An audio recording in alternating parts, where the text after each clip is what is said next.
Ég held að þegar kemur að því að reka þjóðfélaga þá séu aldrei neinar töfralausnir.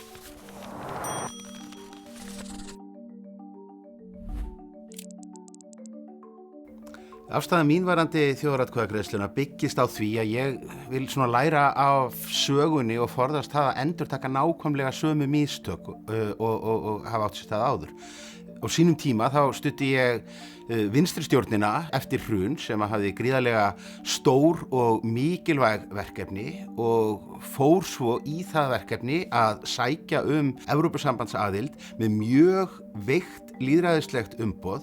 Niðurstaðan af því varð sú að orka bara embættismannakerfisins og stjórnkerfisins fór að miklu leyti í umsóknina með þeim afleiðingum að stjórnin féll illa í næstu kosningum á eftir og ég er mjög smeykur það að við séum að fara og endurtaka þetta ferli skref fyrir skref.